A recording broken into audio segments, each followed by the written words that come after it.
सैलुङ्गीमा घुम्न आउँदामा। Wow, so guys है, यो सैलुङ जाने यो गेट हो, ग्रेट वालको।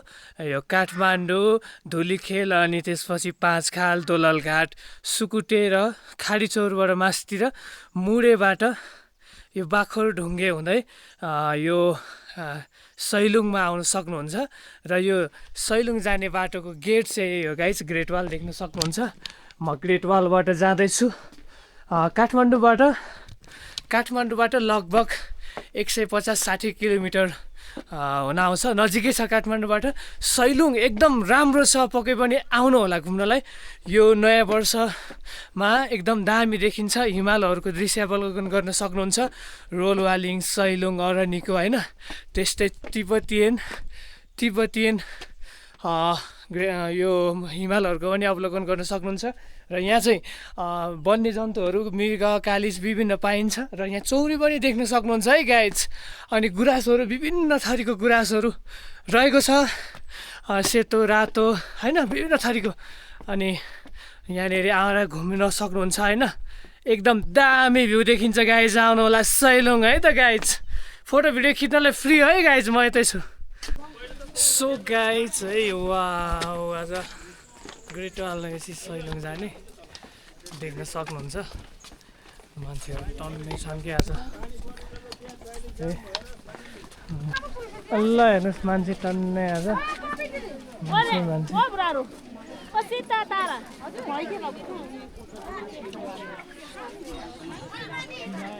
ल ग्रेट वाल यो क्या सैलुङको।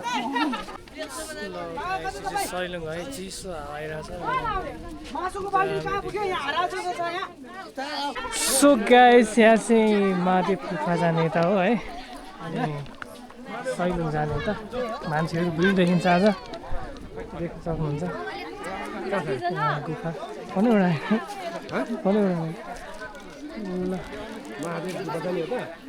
गुफा सैलुङ गरेर आएर ल हेर्नुहोस् मान्छे जङ्गलभरि छन् क्या यहाँतिर।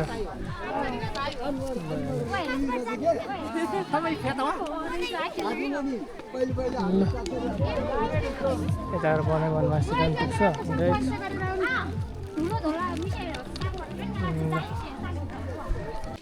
यो चाहिँ भीमसेनको तरबार भएको ठाउँ रे, तरबार थियो ठाउँ खै देख्न सक्नुहुन्छ। रहेछ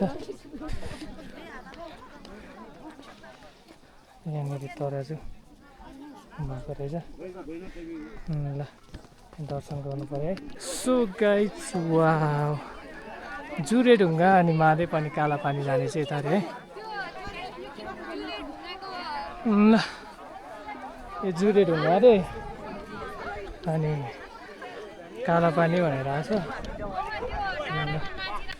सो गाइज है, आज सैलुङ आइपुगेको छु। अनि यहाँ भाइहरूलाई नि भेटेको छ। भनिदेऊ त भाइ, मलाई कहाँ चाहिँ टिकटकमा हो, के गर्छ मैले भनिदेऊ त।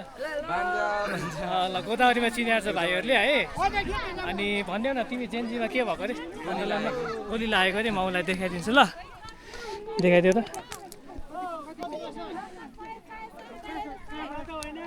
उसको चाहिँ उहाँ जेनजी आन्दोलनमा गएको रहेछ बिचरा होइन, गोली लागेर यस्तो भएको रहेछ, हेर्नु होला।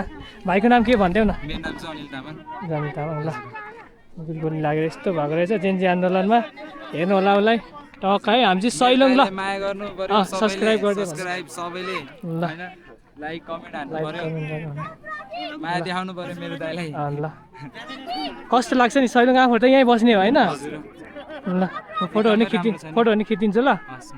सो गाइज, वाउ है, यो सैलुङमा चौरी गाई हो है। गाई यो चाहिँ हेर्नुहोस्, गाई टन्नै छ, चौरी गाई।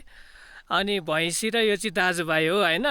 अनि यो चौरी चाहिँ धेरै पहिला चाहिँ नुन लिन भनेर माथि के उसमा जाँदाखेरि उतै हराएछ अरे। मैले भेटेको छु चौरी गाईलाई। यसको चाहिँ अनि रौँहरू धेरै हुन्छ, भैँसीको चाहिँ हुँदैन है। अनि भैँसीको रौँ चाहिँ यसलाई दिएको अरे, माथि जाडो हुन्छ त लगेर जा मेरो रौँहरू भनेछ अरे। अनि लिएर गएको अरे। अनि धेरै चौरी गाई देख्न सक्नुहुन्छ। अनि भैँसी र गाईको चाहिँ भेटै भएको छैन गाई चाहिँ अहिलेसम्म। यो चौरीहरू चाहिँ माथि लेकमा देख्न सक्नुहुन्छ। ल गाइज, फाइनल्ली है, हेर्नु होला यो सैलुङमा दामी देखिरहेछ। चौरी गाईहरू टनै छ 1 2 3 4 5 6 7 8 9 10 11 12 13 15 16 वटा छ चौरी गाई कुन चाहिँ राम्रो लाग्छ हेर्नुहोस् नभए कहाँबाट यहाँ थियो कति पहिला त यहाँ थाहै रहन्छ भने यहाँ बजारसम्म गुराँसहरू राम्रो छ है तिर त एउटा उता त्यत्तिकै फुल्छ एउटा खाली हुँदैन भने पात है त्यस्तो गरी फुल्छ कस्तो राम्रो अब यो सब फुलेन हैन आगुन बपल फुल्छ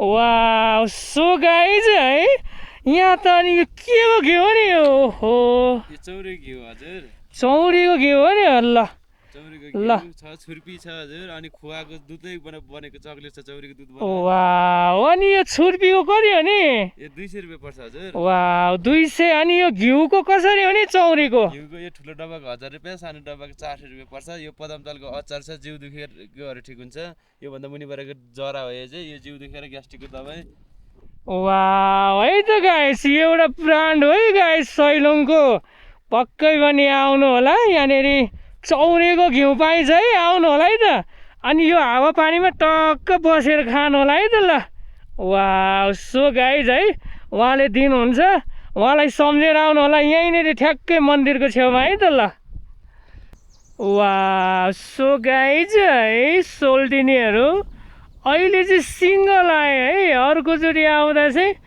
हामी 2 जना आउनुपर्छ है त गाइज यो सैलुङ गाइज महादेव गुफा जाने यता हो भने सैलुङ जाने उता छ म चाहिँ यसपालि एक्लै आएको छु है त गाइज अर्कोचोटि चाहिँ सोल्टिनी र म आउनु पर्ला है त ल है गाइज मेरो भिडियो हेरेर बस्नु होला यसपालि एक्लै आएको छु यो चाहिँ उस्तै हामी जस्तो मूर्खहरू आएर सफा गर्छु भन्यो भने चाहिँ होइन ऐतिहासिक ठाउँ छ क्या आज भन्न खोज्ने कुरा आज फस्टमै देखेको आजै खोज्लिने यो त छोड्ने नै होइन नि यो त भाइरल बनाउनुपर्छ यो तलसम्म छिर्ने हो बरु हामी दबाई नि त हुन्छ यो चाहिँ मोटेले उहिले देखाएको मैले यो ढुङ्गाहरू कस्तो छ यसो चेक गर्नुपर्ने वाउ सो गाइज है यहाँनिर चौरी चढाउँदै हुनुहुन्छ अनि कति वर्ष चौरी चढाउनु भयो नि यसरी हजुर यो भयो होला मेरो अब 7 8 9 10 वर्ष 10 वर्ष 10 9 10 वर्ष भइसक्यो है हजुर अनि गोविन्द दाई कता हुनुहुन्छ उतापट्टि गोविन्द दाई पल्लोपट्टि होला पल्लोपट्टि है ल हिँड्नु नि त अनि चौरीको के अरे दुध खान आउनु पर्यो क्या म हुन्छ चौरी दुध हुन्छ बेलुका आउनुपर्छ तपाईँ चौरीको दुध खान आउनु पर्यो अनि चौरीको घिउ पनि लाउनु पर्यो गाला साला फुटिसक्यो है चौरी अब के गर्नु गाला एकदम चिल्लो अब हुन्छ आजकलको केटीहरूले हेर्दैनन् अब अलि पैसावाला अझै रक्सी वाइन खाने त्यस्तो मात्र हेर्छन् है हो नि अनि हामी जस्तो गोठालाले गालीलाई हेर्दैनन् अब जमानै के गर्ने जमानै त्यस्तो आयो है अब जो टाइम फ्री गर्छ उसलाई हेर्छ सिधा हेर्नु न के गर्नु अनि अब त्यही भएर तपाईँसँग गफ मिल्यो अनि यसो गफ गर्नु मन लाग्यो क्या हजुर अन्त यस्तै गोठला हो आफ्नै हजुर सौ पनि आफै गोठला नि आफै अनि के गर्नु यस्तो अब अलि भान्जाको पैसा के छ त हाल खबर अनि ठिक छ मामा तपाईँलाई यसो भेट गर्न आएको नि यहाँतिर भान्जाले यसो भान्जी सान्जी कसै भेट्नु भेटै छैन नि त्यही खोजेर लैजाउँ भने सैलुङतिर खोजिदिनु पर्यो एउटा यो गोठला यो सैलुङमा नि हेर्दा सब पाउँदैन तपाईँको हो र ल अब यहाँतिर काठमाडौँतिरै जानु पर्यो होइन नि काठमाडौँकोले पत्याउँदैन हेर्नु न के यसो गर्ने गाह्रो छ गाउँ घरतिर लानु पर्यो नि तपाईँ किसानवाला हो ल मलाई खोजेर ल्याइदिनु ल भोलि हजुर खोजि ल गाइस है स्याउ एकदम मिठो छ है गाइस यो सैलुङको हावापानीमा स्याउ एकदम मिठो छ स्याउ खान आउनु होला सैलुङमा फोटो भिडियो नि खिच्न आउनु होला फ्रीमा है गाइस सो गाइस है यो सैलुङ जान बाटोमा चाहिँ हुस्सु लागेर रात परिसक्यो 6-7 बजिसक्यो 10 सालको अनि यहाँ बुढा मान्छे भेट्नु भएको रहेछ यहाँ गोर्खाको एक्लै आउनु भएको रहेछ अनि उहाँसँग गफ गर्दै आएको म अनि कति वर्ष हुनु पर्यो अहिले 72-73 पुग्यो 73 आँखा देखिरहनु भएको छ हजुर आँखा देखिरहनु भएको छ अझै नि आँखा कान सुन्नु आँखा कान पनि अलिक टाढो टाढो चाहिँ अलिक बिस्तारै बोल्नेको चाहिँ अलि छिटो अलि राम्रो कुरो बुझ्न ठिक हो सक्दैन भन्ने सुन्नु हुँदो चाहिँ राम्रो कान त सुन्नु हुँदो रहेछ आँखा नि मजाले लेख्नुहुन्छ यस्तो अँध्यारो बाटोमा आँखा पनि अहिले हुस्सु लागेको ठाउँ छ 6-7 शिवाको आँखामा लुगा सिलाउनेको डोरी ठ्याक्कै एक भिडियोमा हाल्न सक्दैन कि यो दुई दुईपट्टिमा त दुईमा त हाल्छ छेड्छ ठिक छ अरे ल अनि सानो सानो त्यो मसिनो अवसर चाहिँ यस्तो हेर्दा हेर्दा चाहिँ अनि तपाईँलाई नि पहिलाको मान्छे चाहिँ यति बोल्य हुन्छ अहिलेको मान्छेले काचाकुचो के खान्छ किन बोल्य भएको जस्तो लाग्छ पहिलाको मान्छे सोध्नु मन लाग्यो ए हामी त अहिलेसम्म के हो नि त अहिलेसम्म के खायो भने त म यो 65 केले तागत आएको जस्तो लाग्छ म 60 वर्षसम्म म के खाने भने त भनौँ न हामीले गाउँठाउँमा भएको लोकल चिज सिस्नु सागपात ढेँडो भएको बेलामा चाहिँ गोठमा अलि दुध दही भने अलिक खाने हो भनेपछि विदेशको सामान खाँदैन थियो मैले खाएन चामल भात एक छाक गायो भने 2 मुठी भात खान सक्छ खाने मन लाग्दैन 2-3 छाक भइसकेपछि त त्यो खान मन लाग्दैन अहिलेको मान्छेले त यहाँ सुन्नु न भात त लगभग 1 महिना पिरो भात त म अब खान सक्छ अनि गोर्खादेखि यो सैलुङ दोलखा यहाँतिर घुम्न आउनु भएको छ एक्लै आउनु भएको छ होइन डर लाग्दैन डर साथी छ अहिले माथितिर अनि मदेखि डर लागेन एक्लै केटा मान्छे यहाँतिर होइन के डर लाग्ने हो पहिला पनि गाइजहरू यतिको बोल्ने मान्छे हुन्छन् पहिलाको अनि म उहाँ चाइना चाहिँ यो गोर्खा 18 खोला म उता मनसोली हिमाल लार्के पास म एक्लै पास गर्छ नि त हजुर 5100 अनि तपाईँ जागिर खानु भयो कि भएन म पहिले जागिर खाएको छैन म पहिले के गर्ने अब म सबभन्दा लास्ट कान्छो मान्छे हो अनि दाइ एउटा थियो दाइ 13 वर्ष वहीँ हराएर 13 वर्ष म गएको रहेछ कुन ठाउँमा इन्डिया नयाँ दिल्लीमा गएको रहेछ वहीँ 30-35 अनि 13 वर्ष वहीँ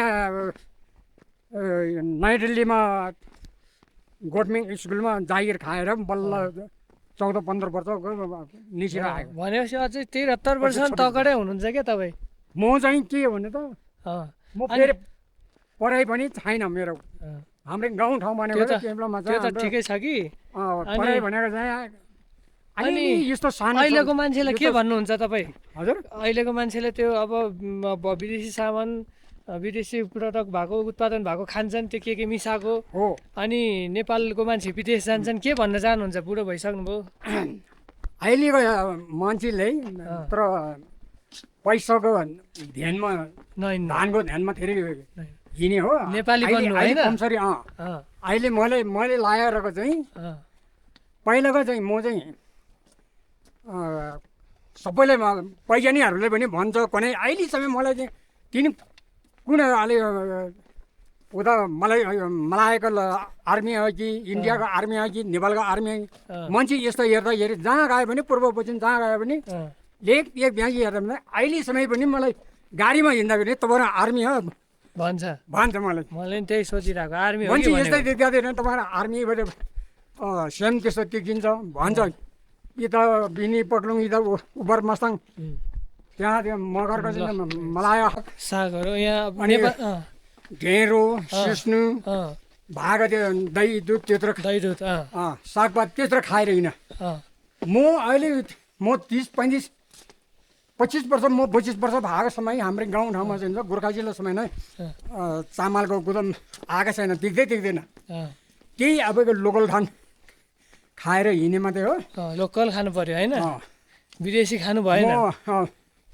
म आमालाई म 12 वर्ष उमेरमा छोडिहाल्यो सो गाइज है हामी चाहिँ यहाँ सैलुङमा छौँ कि अनि तपाईँहरू पनि आउनु होला यो ग्रेट हलमा फोटो खिच्नलाई अनि यो कालापानी भन्दा माथि हो तपाईँहरू फोटो खिच्नलाई आउनु होला रामेछाप दोलखा सिन्धुपाल्चोक काभ्रे जता हुन्छ यो ग्रेट हलमा आउनु होला है त अनि हाम्रो यहाँ कालापानीको दिदीबहिनीहरू चाहिँ यहीँ ड्रेस लाएर अब फोटो खिच्ने रे यहाँ ड्रेसहरू नि दामी पाउँछ है गाइस आउनु होला हेर्नुहोस् कल्चर ड्रेसहरू पनि दामी लाउन पाइन्छ आउनु होला है यो ग्रेट हलमा